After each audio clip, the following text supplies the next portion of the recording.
So this video is going to act as both a introduction video to the channel writ large and to the video that it's actually attached to as well. My name's Adam Selvage. I run a website called StarTrekBookClub.com.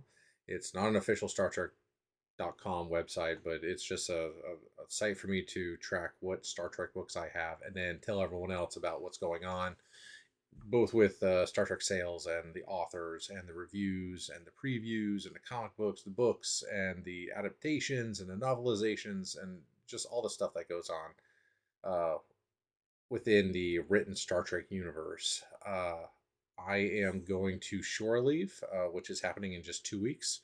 I recorded a whole slew of interviews with Star Trek authors over the last 2 weeks.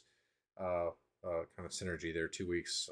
But I started back in June with the intent of having this next video that I posted today with Howard Weinstein within like 1 or 2 days of the interview. And then I was like, no, I'll just do it tomorrow because I've got an interview to do today. I got a new job that I'm working on.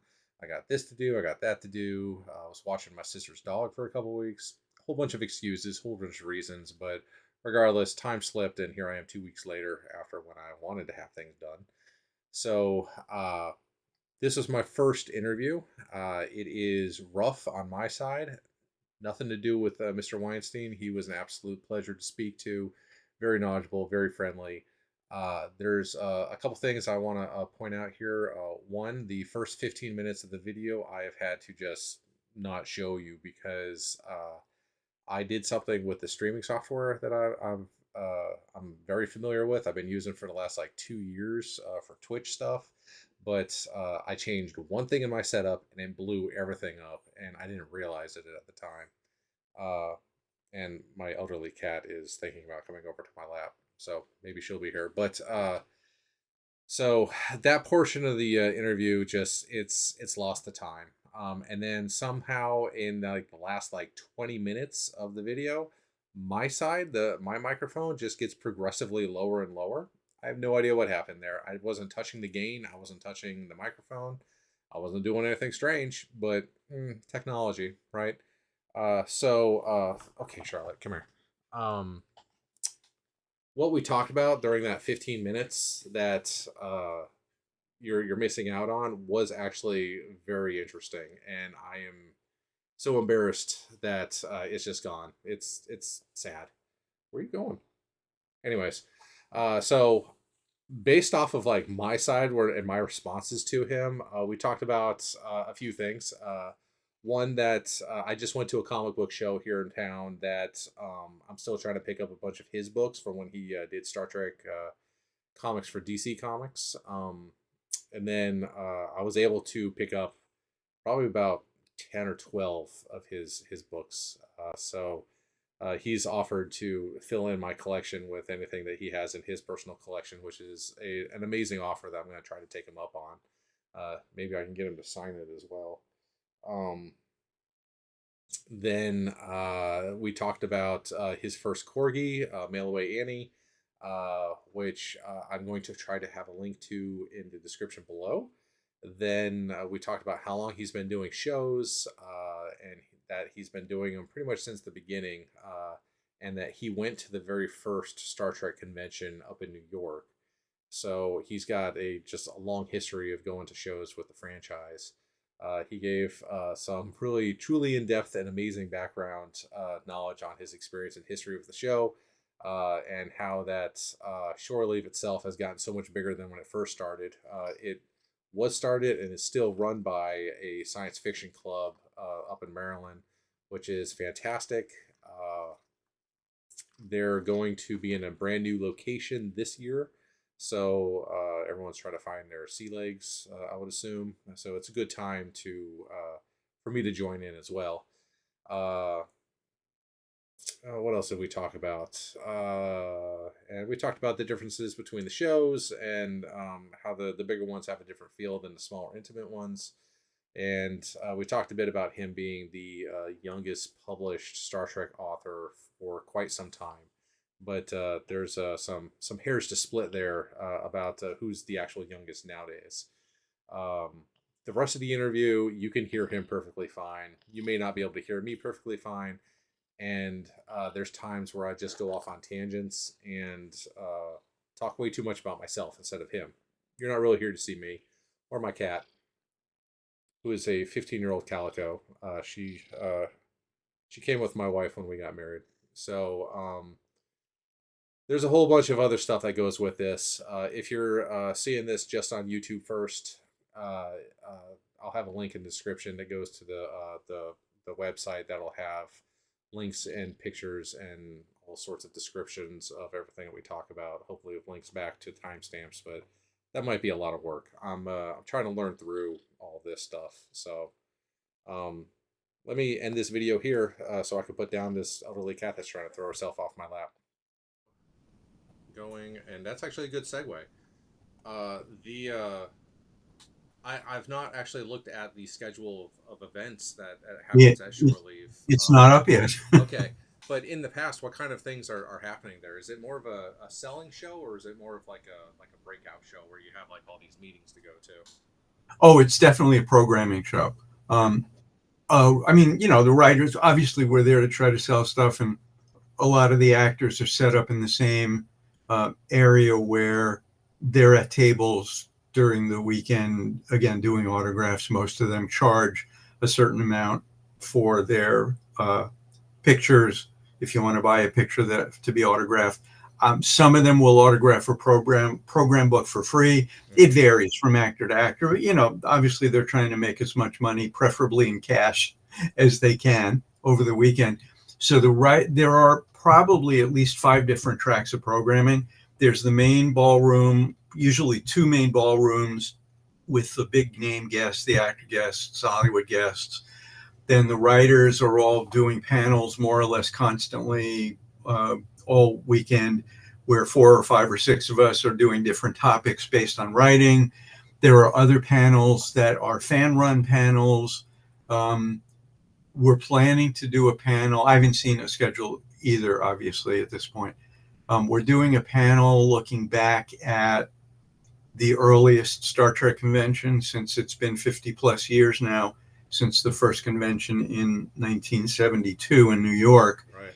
So I thought that would be fun, because I'm one of the few people, I think, who not only was at that convention in 72 in New York, but who became a Star Trek professional a few years later. So I think I have a fairly unique perspective, but there are other fans who are, as old as I am, who were at that first convention as teenagers or high school or college kids. So we all have different memories. And I thought we would have done this a couple of years ago, but when the pandemic showed up, it knocked everything off. One year, Shore Leave didn't happen at all.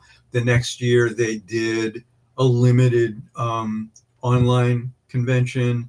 And then I think they came back and they actually had an in-person convention, but it sort of threw everybody off balance a little bit.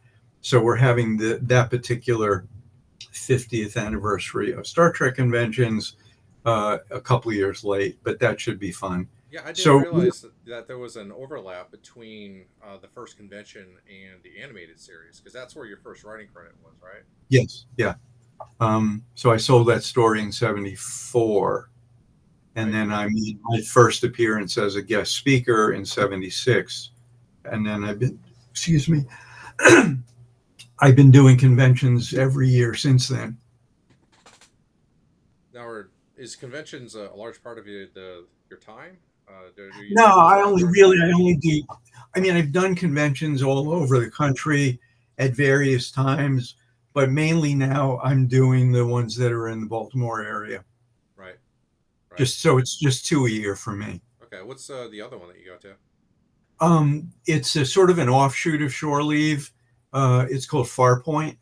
I'm familiar And with it. Right.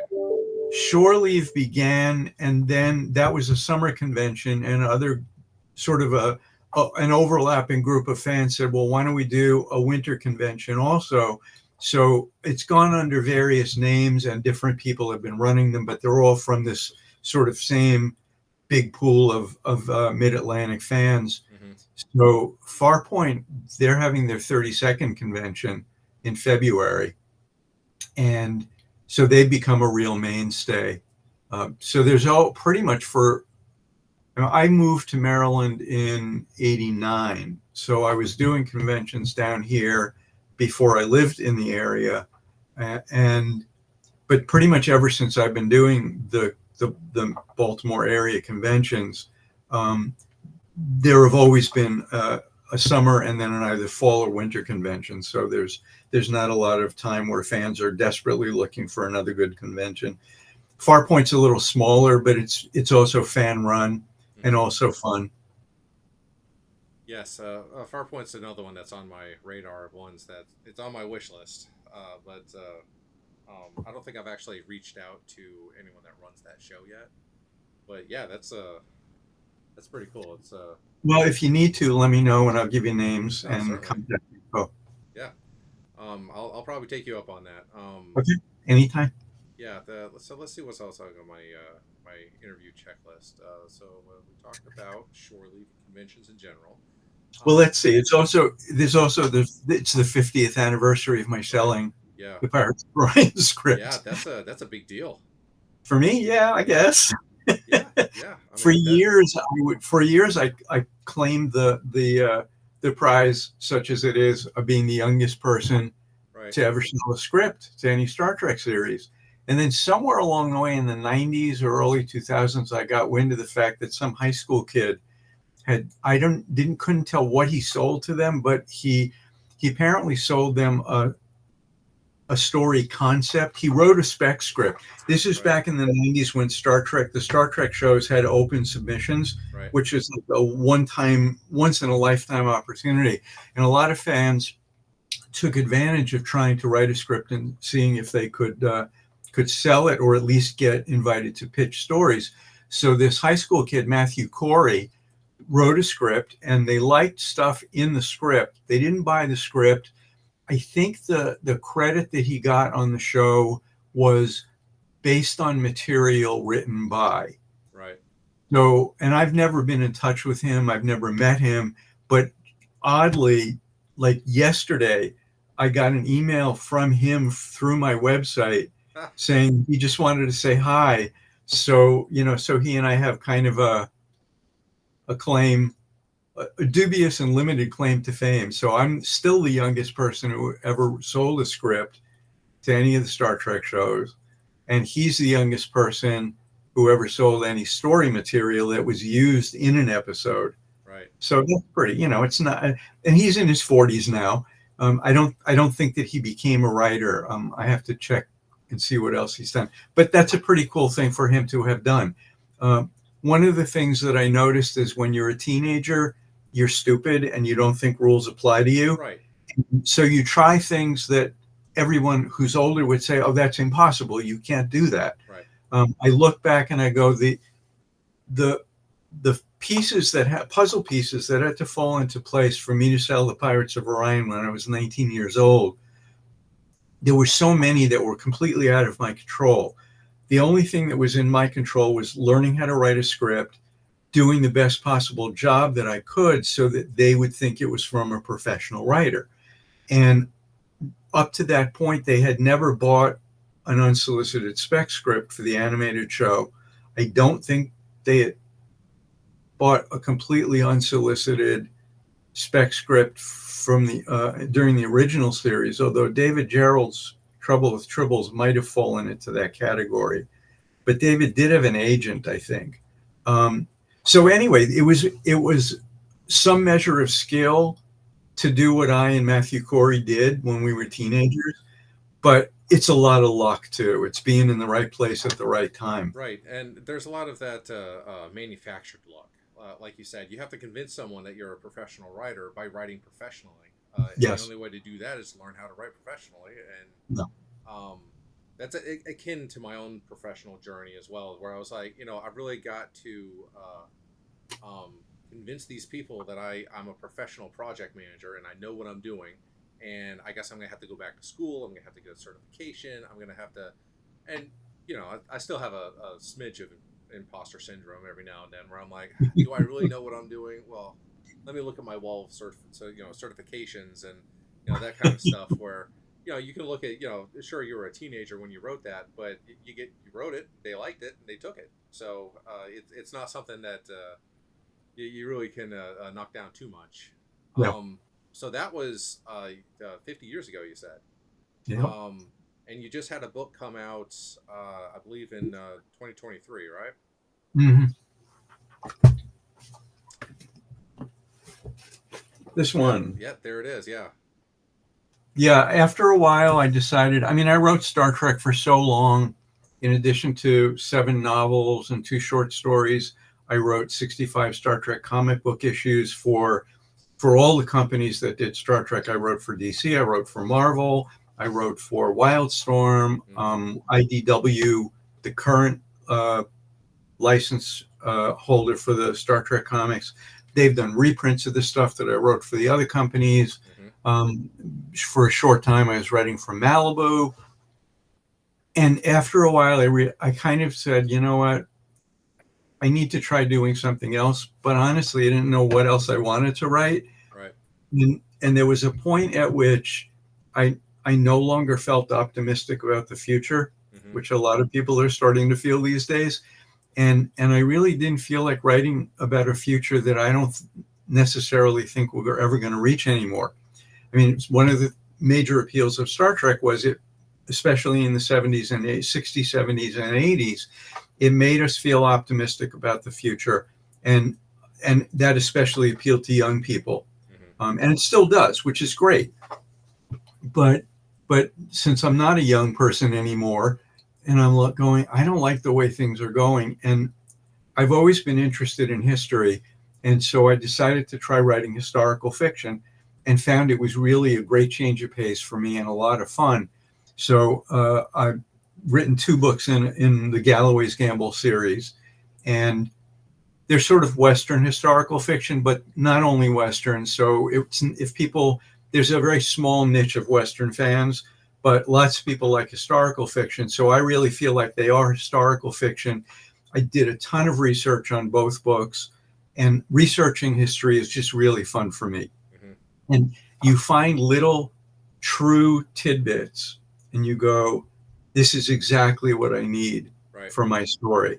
Right. And so the first book established the characters, two young brothers in Texas who grow up to be gamblers and make their living that way, and travel the country and meet in colorful, interesting characters in the stories. And the second story actually takes them from San Francisco to Baltimore, and it revolves around horse racing, which was the biggest and was the first national sport in the country, thanks to the development of telegraph communications. So Mm-hmm. things no longer had to be sent by stagecoach or boat packet or something. News could be just transmitted from one place, one side of the country to the other in a matter of minutes. So race results became widely reported in newspapers all over the country, and jockeys became very famous because of this coverage. And so did certain horses that were very successful in different regions of the country. One of the interesting facts that I ran across was before the Civil War and until the early 1900s, black jockeys actually dominated horse racing. Mm-hmm. And the first Kentucky Derby in the 1870s, um, I think 13 of the 15 riders in that race were black. And they had great success until Jim Crow laws basically drove them out of the sport in the early 1900s. And that was a fascinating sort of side uh, bit of information that I found. So that I like to work in as much real life stuff in these stories as possible, so that people are not only enjoying the story and the characters, but are also painlessly learning something about history. Right. I will say, like I mentioned earlier, I visited your site and went through everything real quick, and you had two posts on there that were really interesting to me. I'm not really a horse fan. I'm not a fiction fan, but origins of words and the actual like how the sausage is made for books. And one of your posts was about a word that it was the food vendors that would pull the carts. Arabbers. Arabbers, right? I was like, that is such a weird word, and I believe that was this book series that you used that one in, right? And the other one was the book covers. How you had one bad experience with a book cover on one of your books, and ever since then you've tried to be sure that you had a say in it. Yeah. And it's an interesting path that those kinds of opinions take.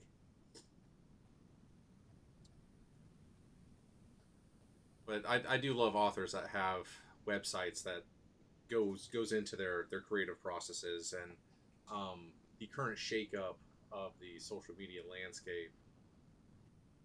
You always have your own website as that touchstone, um, Mhm. and as someone that builds websites for organizations and authors and podcasts and stuff like that, I'll admit to a bit of a bias in that I prefer to go to a the original source instead of like going to Twitter or X or whatever it's calling Mhm. itself these days, or uh, Blue Sky or Threads or Facebook or any of those things. But those marketplaces of ideas are very useful to go to when you want everyone in the same room. Because there's a couple comic book groups that I'm in. One of them, Star Trek Weekly. I'm not sure if you're in that one or not, but Rich Hanley runs that one. He's also an author and has done many things covering comic Mhm. books. Um, he runs that one, and having all the creative types with the fans in the same room with a strong moderation of like Mhm. those the people that are always going to come in and just want to knock your glass over because they're like, well, you made this character not the way that I always envisioned him. This is You're the worst author I've ever read. You're like, settle down, guy. But it's cool to see, that both like the long form stuff that's on author websites, and then the just like the quick interactions that people have on social media. Uh, I believe you only have a Facebook for author interactions, right? Do you have anything other than that? No, just Facebook for And me. how do you find that as an author? How useful is that for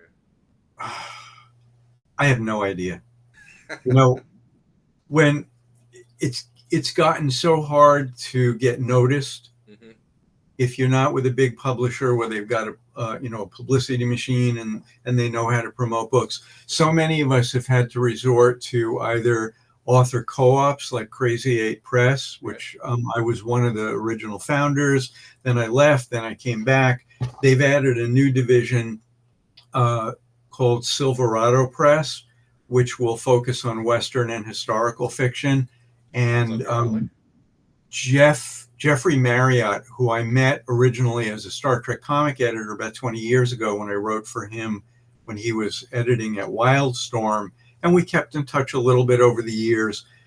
He's also done a lot of Western fiction, and so he and I were sort of wondering, should we start our own imprint? How would we do that? And then we approached the guys at Crazy Eight, who I still know and am still friends with most of them, and they said, well, we've been thinking about adding imprints. So one thing led to another. And so Right. Silverado Press is part of Crazy Eight Press. And Jeff is now working on sort of a traditional Western anthology with both Crazy Eight writers who are mostly science fiction and fantasy writers, but some of whom said, ooh, I'd like to write a Western short story too. Right. Yeah. And Jeff is well connected with a lot of the best known Western writers, some really big Western names, and people who've won tons of awards from the Western Writers of America. And so we're kind of excited about this anthology, which will have a Kickstarter campaign. That's kind of about the only way that independent authors can make money these days. Right. If you have a big name, you can be an independent author because people will come to you. But if you're not already famous, if you're not Stephen King and you're not Neil Gaiman and you're not somebody else with a big name, it's really hard to get noticed in the social media world. Hmm. And Kickstarter really kind of gives us one of the few ways to actually make some money by being an independent publisher. Um, Having said that, when we first started Crazy 8 Press about 12 years ago, we thought, okay, well, we'll use social media, which wasn't a huge thing yet. It was really just getting going. And my feeling was any one post on a social media, say Facebook, any one Facebook post, when there are countless other posts that are happening every second, it's kind of like whispering in a football stadium of 100,000 screaming fans, where even the person next to you isn't going to hear you. And I've always asked the question, well, how do you get noticed on social media? And I don't actually have an answer to that. I've never found a good answer to that. Yeah, Um, the ones that have the waterfall of content, like Twitter and Facebook specifically, like it's very much. I only follow Star Trek authors and a couple cat groups that I'm in because we do cat fostering. Um, but 9/10 of the content that I see on Facebook is sponsored stuff that like I'm like it's tangentially related to what I'm interested in, but it's not from the people I'm interested in. My own wife's posts usually don't show up on my feed, even though like so she'll come home and she'll be like, "How come you didn't like that picture of the sandwich I took today?" And I'm like, "Well, Facebook didn't deem it important enough to show me," and that's really the ringleader or the the gate master that you have to go through is like, okay, well, Facebook, their algorithm wants it to get out there. mm, But a few of the bookstores, the independent bookstores around here, are really pushing the TikTok book talk stuff, where you just get on and talk about your book for 30 seconds and give the elevator pitch, as it were. mm, And some of these larger companies are doing trailers for their books to yeah. pop on there. You either get like some concept art or heaven forbid AI art, but like that stuff still isn't polished enough for my taste. Um, but I've had you for about 40 minutes now. Do you have more time today, or Sure. Yeah, okay, whatever you want to talk about. I know yeah, you said you'll cut this down, but anything you want to talk about, I'm happy to chat with you. right. So let's go back to the corgis thing then, since I've got you on free time now. Okay.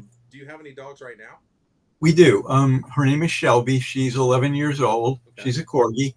Um, I got my first corgi mail order Annie when I was in my 20s. I got her in 1981. Hmm. And I was originally looking for a basset hound puppy because I loved basset hounds when I was a kid. Right.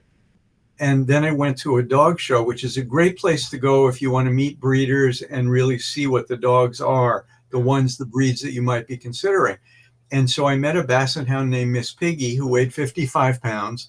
And nothing against basset hounds, but they're a little smelly Yep. and they drool. Hmm.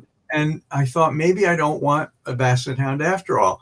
And I never even met a corgi. They were not, again, pre-internet. Corgis have blown up on the internet and social media, but I I found a breeder who lived pretty close to where I was on Long Island in New York, and I went to her house and I went into her backyard and she had a few kennel runs fenced in with several corgis in each run. And they all came running up and they stood up on their little hind legs and they put their little paws up and they looked so cute. And I Yeah. fell in love with corgis. So I ended up getting Annie, and she was my first dog. I had a dog for a week when I was a kid, when I was about 10. And it was a disaster. None of us knew anything about dogs. And this was in the 60s, and there wasn't a lot of information Hmm. about raising a dog. There weren't a lot of trainers around, and we didn't know anything. So we gave the dog back to the shelter after a week, and I always felt that was one of the major failures of my life. So I brought Annie home, and I thought I was prepared, and I almost gave her back to the breeder after 2 weeks because of potty training. Right. And that was my first big lesson as a dog owner. If my dog isn't getting something, it's my fault. I'm not communicating properly. Hmm. And I had Annie for almost 15 years. She went to conventions with me. Oh, She was a awesome. huge hit at conventions. Um, there's one picture in the Baltimore Sun that I have a clipping of. I can email it to you if you want to see it. Please It do. was it was me and Bob Greenberger. We were at a Baltimore convention. It was it was a Sunday morning, and Bob's daughter, who's now in her late 30s, was about 6 months old. So Bob is sitting there with Katie sleeping in his lap. I'm sitting on the edge of the stage with Annie next to me.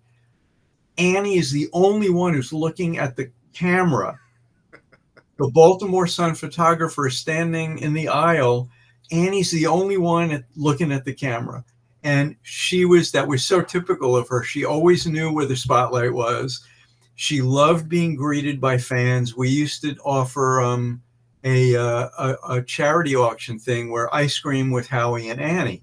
And basically, it was whoever paid whatever they wanted to pay for it. We would go to the snack bar in the hotel, and I would buy them ice cream, and then we would find a place to sit, and they could play with Annie for a half hour. And we always sold this. Every time Annie was with me, and every time we offered this, people snapped it up Right. because they loved her so much.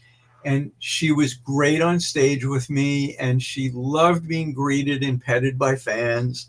And it was kind of, it branded me as I'm the guy with the corgi. And then the hotel changed their policy after Annie died, and I couldn't bring our subsequent corgis back. And Shelby, I brought her to 2 conventions, and it's kind of overwhelming for her. Right. But Annie actually is the reason that I also became a dog trainer. I learned so much from having her, and I had such a great experience. It so far exceeded what I thought it would be like having a dog that I felt like I got to sort of organize what I've learned from her and see if I can help other people have as great an experience with their dogs as I had with her. And so back in 98, I started day one dog training here in Maryland, and I offered group puppy classes and private house call sessions. And so I've been doing that for about 26 years. And it's like I consider myself so lucky because while I haven't gotten rich doing these things, I have the 2 best jobs I could ever have. I Right. love being a writer, and I love being a dog trainer. Getting paid to play with other people's puppies, what could be better than that? And I've still, in the 26 years that I've been a dog trainer, I'm always learning new stuff.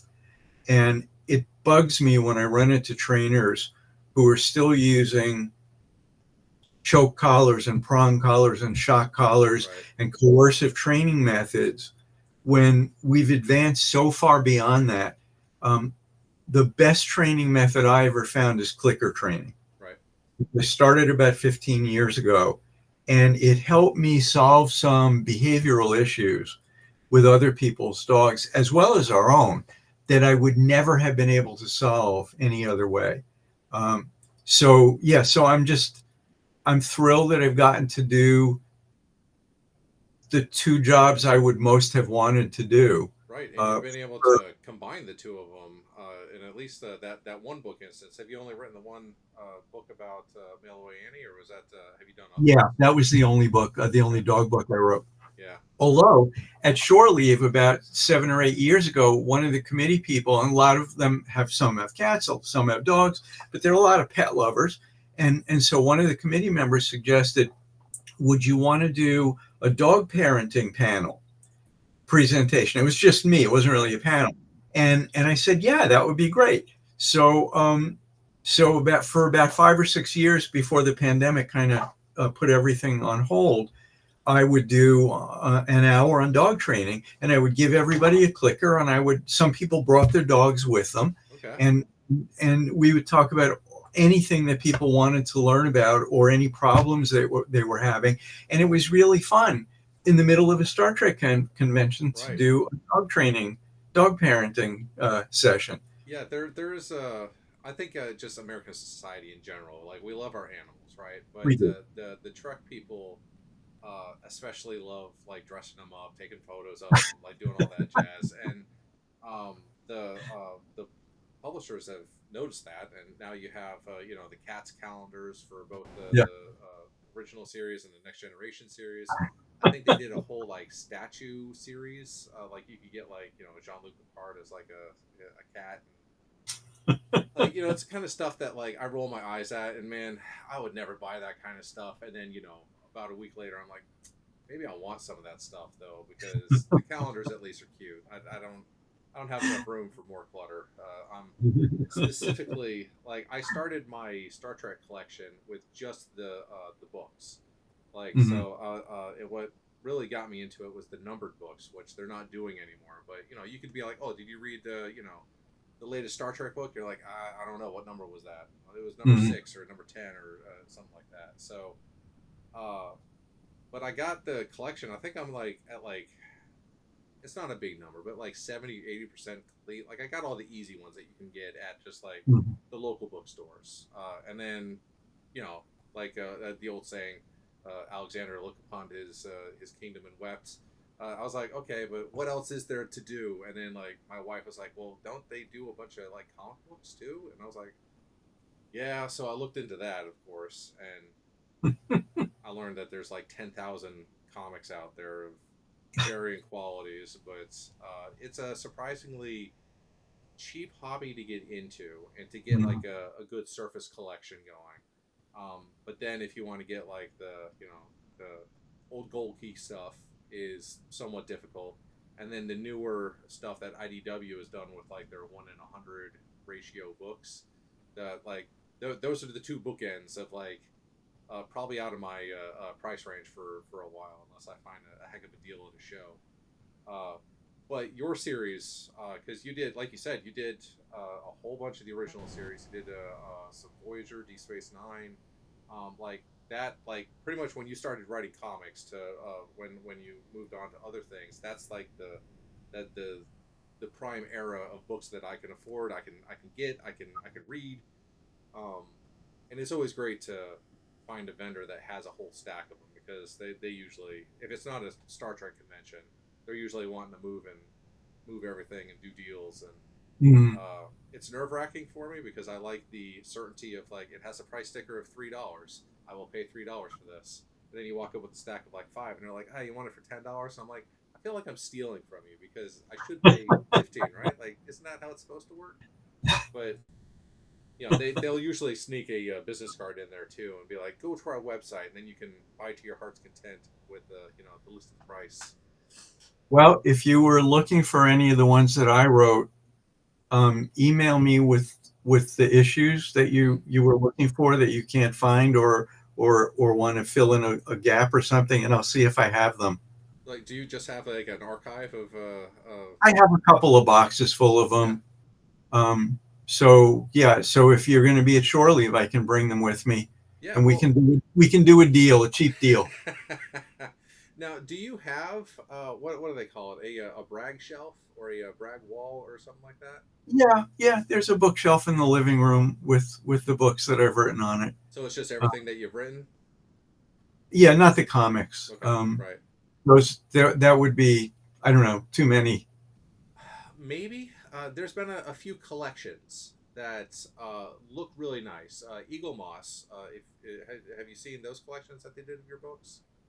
I have not. Okay, I've heard so about. yeah, it's my white whale at this point. That like Mm. I know that I'm going to like sail myself into financial ruin trying to complete that series, because as you likely know, they've gone out of business, and all the collectors are wanting to get them.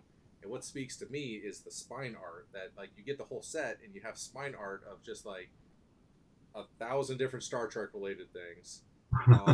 And if you get like one or two, like they're like 10-15 bucks each, but I think there's like 140 some odd issues in there. And of course, Eagle Moss was wanting a fair bit more than just 10 or 15 bucks. I think they were charging about 20 for most of them.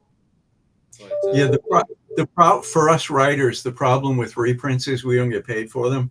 uh, yeah, that is the perennial problem with writing with someone else's content, right? Yeah, it is what it is. We know going in this is work for hire. Right. If we're lucky, we get royalties. Mm-hmm. Um, with the Simon and Schuster Star Trek titles, we got a small royalty, but when I first started writing them in the 80s and 90s, they sold a lot of books.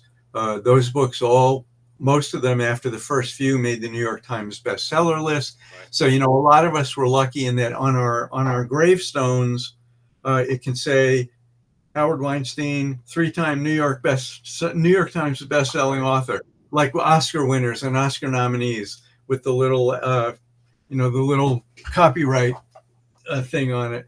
But it's on those books. We did sell a lot. They used to sell 250,000 copies, which was a big number. Right. And so we did get royalties in those days.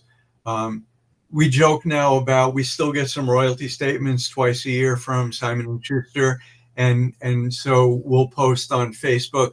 I got $5.35 with mine, Right. Yeah. and but on the other hand, if you're still getting any kind of royalty 20 years, 25 years later, but back at the beginning, when Simon and Schuster started to do the Star Trek books, they were only doing a few a year. I Mm-hmm. think back when they first started, and after the first movie, they were doing maybe one per quarter. Right. So it was each title had plenty of time to sell lots of copies, and then they moved up to one a month. Mm-hmm. Okay, you still have a good window of opportunity to sell a lot of books. And then they started doing two a month, and then they started adding the next generation in, and then they added the others in, and then they added special titles in. And it got to the point where the pie wasn't any bigger. And because there were more slices in the pie, each slice was smaller. Right. So books that, whereas we had been selling 250,000 copies, suddenly we're only selling 100,000 copies, which still is not a bad number, Right. but it means you're getting a smaller royalty or maybe no royalty because you don't even up what they paid you for the advance. Right. And then the Um, internet came along and started taking up all the space that the pocketbook market, like not books, the imprint, but the actual book that you would keep in your pocket because when you were bored you could read it. Now yeah, everyone just pulls out their phone and right. reads a couple things So, on Facebook or so Twitter. there again, timing wise, I was really fortunate Right. in that my first Star Trek novel, The Covenant of the Crown, was the fourth one in the series. Mm-hmm. So that's pretty early, pretty close to the beginning. And that was when they were selling the most copies. In the 80s, there wasn't that much competition for science fiction audiences because Star Wars had done their movies that were done by the early to mid 80s, and they hadn't been doing it. Took a while for Lucas to go do the next three. So Star Trek was really dominant in the 1980s. And after the first movie wasn't the best received thing, but then Star Trek's 2, 3, 4, not so much 5, and then 6. So from the early 80s to the early 90s, Star Trek was a big deal Right. Now, in fandom. if I were to ever do a panel or anything like that on Star Trek movies, it would be in defense of Star Trek Five because it is undeniably not a great film in some aspects, but there's a lot of heart in that film. Like I really feel that like the campfire scenes, the climbing the mountain, and that's about the best part of the film. It's like the campfire and that stuff, and then the one line at the very end. What does God need with a spaceship? Yeah. That's fantastic stuff. Unfortunately, the special effects in that scene were less than stellar, and we got like a falling apart Enterprise instead of an Enterprise at her prime. Which the thing that always attracted me to Trek was the spaceships and the military science fiction aspects of it. Mhm.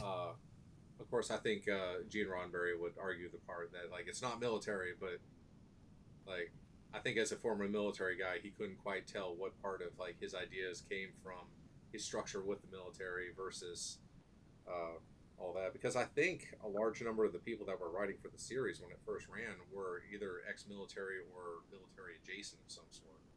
Well, yes, I mean, especially because that was really, when you think about it, it wasn't that long since World War II. Mm-hmm. I mean, I was born in 1954. That's only 9 years after World War II. And growing up, there were all in this early mid 60s, there were all these military shows on TV. And so I would assume a number of the people who were actors and producers and writers and directors in the mid 1960s had served during World War II. Right. So yeah, there was certainly that was part of their experience. And if you are doing a show like Star Trek, which is clearly at least quasi-military, Right. they had ranks. Hmm. They worked for an organization, Starfleet, which was clearly patterned after military organizations. They had a chain of command. Hmm. They had military structure.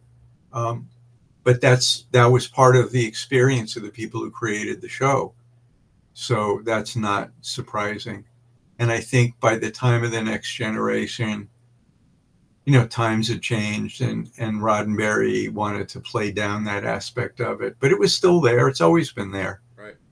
Yeah, the Next Generation, with its upholstered corridors and carpeted sets, and I've always heard it as like the family caravan in space kind of the ensemble feel to it instead of having the high drama of a military submarine or boat or whatever kind of analogy Yeah. you wanted for the original ridiculous audio issues. I even tested this stuff before I got on with you, but like we know, technology, it's a What's blast. like a few gremlins? Yeah. But yeah, this was fantastic to talk to you, and I hope to see you in just a few weeks. Yeah. Was it, Yeah. 3 weeks from now, 4 weeks from Good talking to you, Adam. Thanks for asking me. now. And Absolutely. we'll exchange a few emails, and I will see you shortly. All right, man. Have a good rest of your weekend. Take care. All right, Thanks bye. again.